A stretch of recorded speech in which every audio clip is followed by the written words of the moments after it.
Gracias por seguir con nosotros. Son las 9:24 de la mañana de este domingo. Recibo en el C de la entrevista de este domingo a mi directo amigo, el politólogo Jesús Rodríguez, quien además es miembro de Opción Verdadera.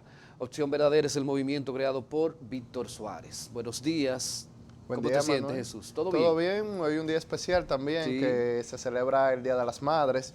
Felicitar a todas las madres que realizan una labor tesonera para criar a sus hijos en una enseñanza de valores. También a mi madre, que salí tempranito de casa, pero me dijo que me iba a estar viendo por el programa. Ok, saludo a la doña. Sí. Jesús, el domingo los dominicanas fuimos a las urnas, a las elecciones y votamos. Como politólogo, ¿cómo se puede analizar esto?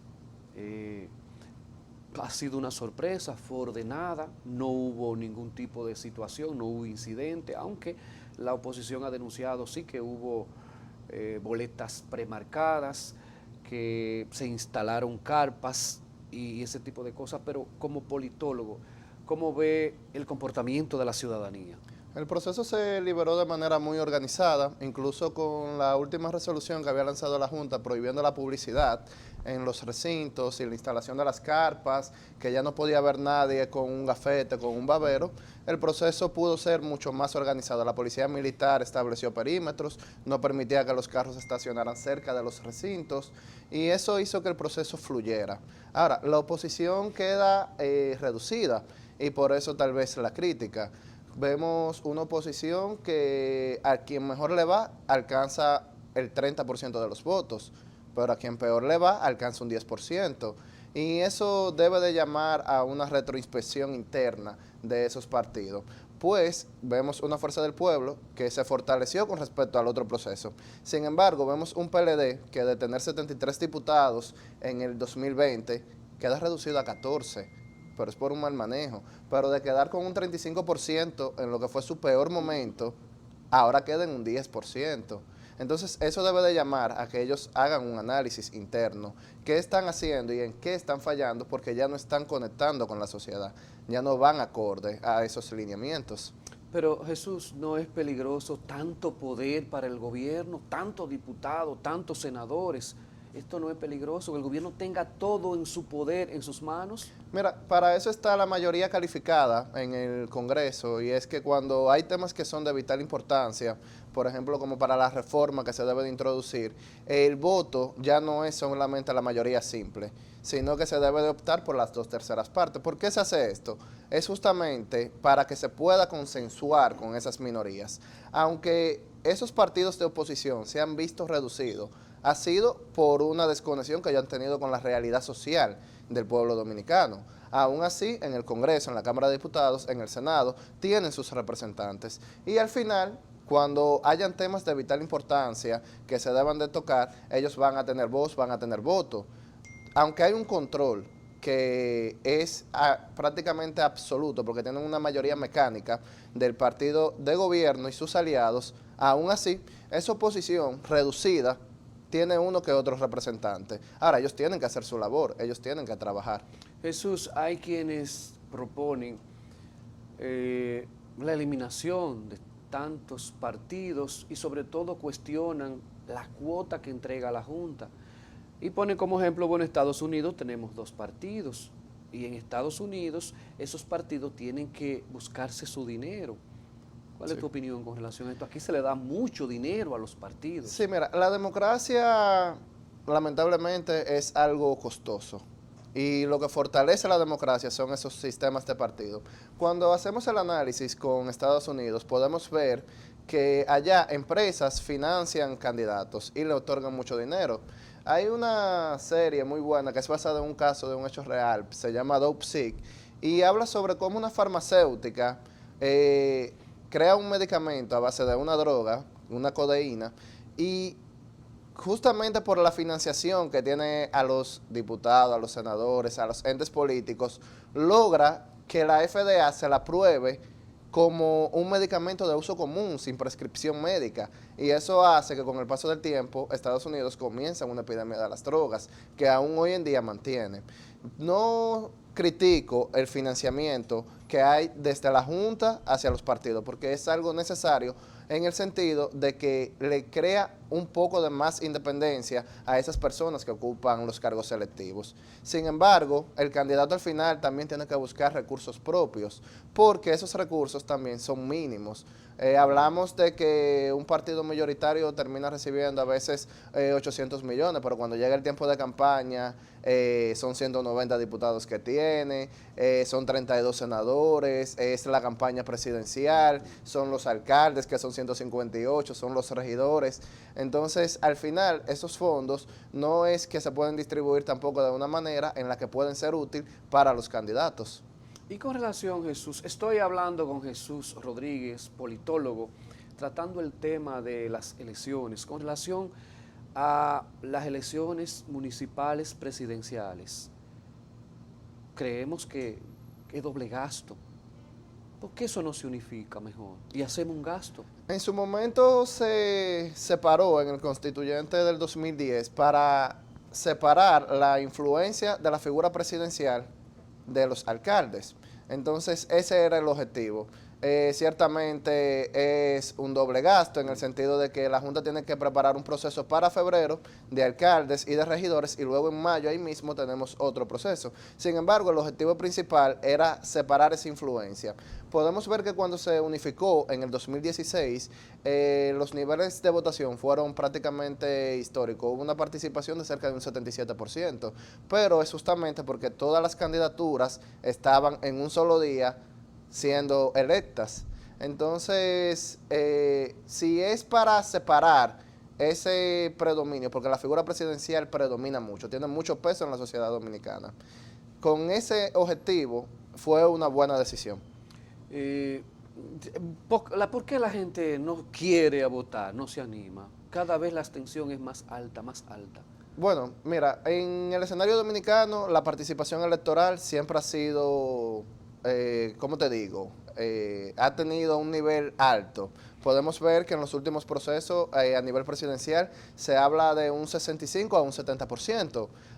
Para la escogencia del presidente. Solamente en lo municipal baja un poco porque la sociedad no está todavía muy educada en votar por un alcalde, en votar por un regidor, porque tal vez no entiende que ese es el funcionario más cercano, como decía Juan Pablo Duarte, que uno tiene, que lo contempló incluso como un cuarto poder del Estado.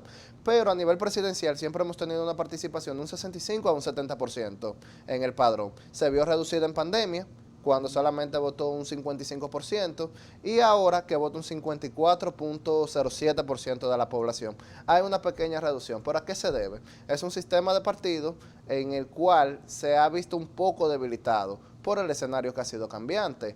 Ya no tenemos un bipartidismo como había anteriormente, que eran dos partidos que tenían la preponderancia, PLD, PRD. Ya ahora se habla prácticamente de tres fuerzas partidarias, PRM, Fuerza del Pueblo y PLD. Entonces eso hace que si estas dos partidos que conforman la oposición no puedan conectar con la sociedad, pues obviamente también va a bajar. Porque el partido mayoritario no siempre va a poder acaparar todo, tiene una ventaja, pero no es que puede incentivar a que siempre la mayoría de la población vote. La oposición también tiene un trabajo que realizar, pero no está conectando con la sociedad. Hay un disgusto de los diputados, Jesús, que perdieron por el famoso método. Método de Home. Exacto, incluso ha sido sorpresa de algunos que hicieron un buen trabajo. Por ejemplo, a mí me mencionan, algunos amigos me hablan de una diputada que no la conozco, la he visto por televisión, Hilda Genao, creo que se llama. Sí, de la circunscripción 2. Exacto, me dicen que esa era una diputada buena y que no sé en qué, y esa no salió, igual que otros, pero hay diputados que sacaron más de 9,000 votos y no salieron. Sí, mira, lo primero es aclarar que el método de Home sirve para una representación proporcional en torno a los votos obtenidos. Es decir, si tenemos 4 candidaturas en una circunscripción, se suman todos los votos de esos 4 candidatos y al final se va dividiendo. Esto con el objetivo de que, aunque tú seas el más votado, no te va a garantizar una representación porque es proporcional. Es justamente para que un partido fuerte no se pueda quedar con todas las candidaturas, porque si no existe el método de Hunt, puede ser que el partido mayoritario te tome las 4 candidaturas, por eso se hace de esa forma. ¿Qué sucede entonces? ¿Por qué se da ese escenario? Tenemos que ver que, como te decía, el PLD vino tomando malas decisiones. En este mismo escenario aquí vino una vez Heriberto Bonilla, que con todas las posibilidades de ser el candidato a diputado y ganar la diputación, al final en un proceso de encuesta no obtuvo los resultados, pero encuestas que fueron manipuladas. Entonces eso debilita la boleta, porque el PLD, en vez de buscar los candidatos que pudieran incentivar la participación para que marcaran en su boleta y poder tener una mayor representación, se comenzó a concentrar simplemente en que salieran los diputados que a la figura preponderante en ese momento le conviniera. En la circunscripción 1, como decía el presidente Jorge Eliezer Gaitán en Colombia, hicieron una boleta de siervos anónimos, en la que solamente aventajaba a quien hoy ostenta esa candidatura. En la circunscripción 2 pasó lo mismo, pero ¿qué sucedió? Al final se quedaron sin representación, la única diputación que tenía la perdieron. En la circunscripción 3, de 3 diputados se vieron reducidos a 1 solamente. Entonces, eso es el fruto de las malas decisiones que va tomando un partido en detrimento. Los partidos, entonces, los políticos, Jesús, no están haciendo el trabajo. Retomo de nuevo lo que te pregunté, el asunto de que la gente no quiere ir a votar. ¿Los partidos tienen que tomar más esto en serio o no es un asunto de partidos? Aunque tú has explicado, pero no tiene el partido o los partidos su cuota de responsabilidad, de motivar, de decirle a la gente que hay que votar. Claro, como te decía, al final los partidos tomaron candidatos que no estaban incentivando al voto porque se concentraron más en proteger a personas que respondían a ciertos proyectos para garantizarle su cuota. Entonces, ¿Esto decepciona? Esto decepciona, Okay. Esto baja la percepción. Entonces, ¿qué sucede? Se va perdiendo la confianza en el sistema de partido. Cuando tú ves que una persona con posibilidades, que tiene la trayectoria para ostentar una candidatura, el partido no permite por caprichos personales que lo haga, pues ese equipo se ve desmotivado y eso va llamando a una abstención. Pero cuando los propios candidatos tampoco conectan a Acevedo, hay un problema. Hay una persona que ocupa altas instancias, que ocupa una curul de altas instancias en un partido, que ni siquiera acude a votar por el candidato presidencial de su partido. Entonces, eso es un problema interno. Si desde adentro no se está votando por los candidatos del partido, entonces imagínate cómo será hacia afuera, no hay confianza.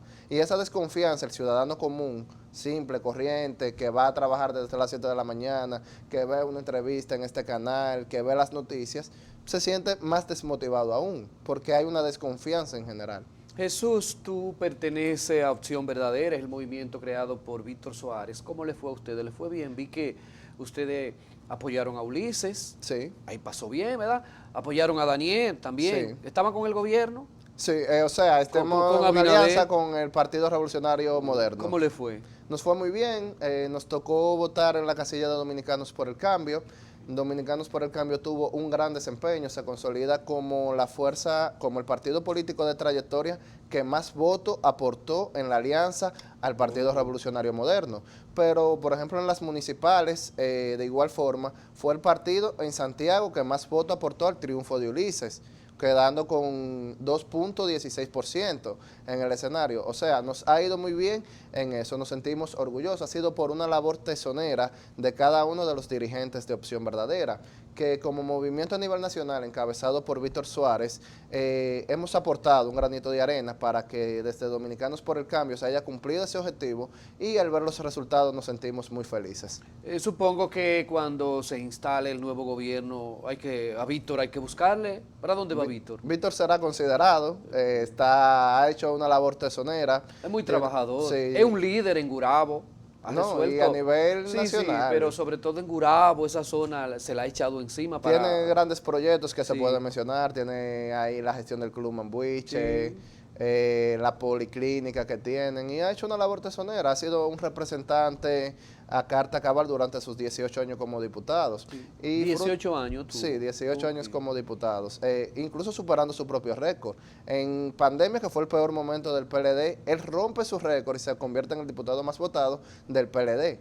Entonces, Luego él trata de aspirar a senador y ahí es que te vengo a configurar el escenario, cómo baja la desmotivación.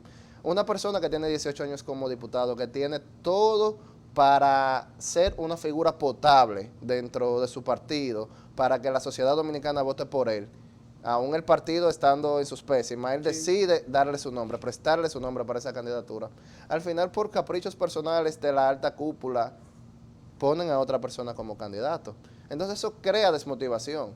El candidato a senador que tenían no da la talla en los debates, pero tampoco el día a votar es que sea muy llamativo. Cuando estamos en el domingo, una persona que va y te dice que hay una baja participación porque es domingo, ya vas viendo que hay unos problemas, hay una dicotomía entre lo que se dice y lo que se hace. Jesús, al final, ¿qué va a pasar con el PLD? ¿Está mal parado? Como que anda uno por acá y otro por allá. Mira, el PLD desde 1986, para que tú sepas, no se había quedado sin representación en el Senado. Es duro. 2024 ya no tiene representación en el Senado. Pero hacía más de 24 años que el PLD tampoco iba aliado, solo, sin alianzas. Eso también es algo difícil, es un metamensaje. Lleva a una retroinspección que el partido se debe de hacer. ¿Por qué? ¿Y a qué se debe eso? Se debe a una figura presidencial que en su momento, para entender que tú podías trabajar con él, como decía Juan Bosch en su libro de La Mancha Indeleble, entendía que tú te debías de quitar la cabeza y entregársela, para él ser quien pensara, para él ser quien hablara, para él ser quien opinara, y de esa forma sentirse a gusto con tu trabajo. No entendió que un proyecto presidencial debe de ser unísono, que un proyecto presidencial debe de ser tolerante, que debe de estar abierto a nuevas ideas, que debe de estar abierto a los liderazgos. Entonces, al final se impuso la arrogancia, se impuso el ego, se impuso la falta de tolerancia hacia los demás, que No tal vez querían, no conformaron. perdón Jesús, no querían a Abel Martínez. Algunos iba por allá y otros iba por aquí. Bueno, como te decía, quien fue la vicepresidente no acude a votar por él. Entonces, luego esa misma persona dice, hubo una alta abstención electoral, pero tú no votaste. Sí, sí. Tú no votaste por él. Entonces, ahí hay una dicotomía entre lo que se está diciendo y entre lo que se está haciendo. Al final, esa persona no pudo mantener el liderazgo ni siquiera de donde es, que es de Santiago. Lo disoció. ¿Por qué? Porque fue un liderazgo conflictivo. Como te decía, al final se impuso la arrogancia, se impuso el ego, y eso no permitió que los líderes pudieran trabajar en torno a esa candidatura. Personas que celebraban cada vez que se iba una persona. Sí. Y al final, ¿qué dio eso los resultados? Bueno, un 10%. Ahí está el fruto, la cosecha de todo ese maltrato que se hizo durante ese tiempo. Al final, 30 segundos, director. ¿Tú crees que a ver se va para donde ustedes? Porque yo lo veo con un coqueteo con Abinader. Bueno, lo recibió en su casa, Sí, pero mira, es también por un rechazo, porque se decía que era en la casa del partido, pero después miembros de la alta cúpula dijeron que no se podía llevar en el partido y que se le estaba faltando el respeto al presidente del partido, Danilo Medina. Entonces, Abel tiene una tarea difícil en el PLD, porque o se abre y entiende que un proyecto presidencial debe de ser tolerante, debe de acercar a los liderazgos, no alejarlos, o el PLD se reinventa, porque al final un partido en el que se aleja a los liderazgos por el maltrato va a tener esos resultados pésimos que vimos el día de hoy. Muchas gracias, Jesús. Qué interesante hablar con el politólogo. Maneja muy bien los temas. Nos ha arrojado luz de cosas que queríamos saber. Gracias, Jesús. De nada, un placer estar aquí en este programa. Le deseo suerte y espero. Al final le puedo enviar un mensaje a los que participaron del proceso y sobre todo los que pertenecen a Opción Verdadera. Claro, miren, a los que participaron los felicitamos en realidad por la forma en la que se libró este proceso, pero también a todos los miembros de Opción Verdadera me despido con lo siguiente. Opción Verdadera representa un pasado de lucha y resistencia encabezada por Víctor Suárez. Somos un presente vivo porque en este proceso demostramos de lo que somos capaces gracias a su labor tesonera. Pero de igual forma somos un futuro por construir. nosotros podemos lograr todo lo que queremos en caso de que nos lo propongamos. Solamente nos queda trabajar y en realidad gracias a todos los televidentes y a ti, Manuel, por invitarme a este programa. Gracias, tú has honrado el C. Agradezco la presencia de Jesús Rodríguez, politólogo y sobre todo miembro de Opción Verdadera. Es el movimiento de Víctor Suárez. Pausa y regresamos.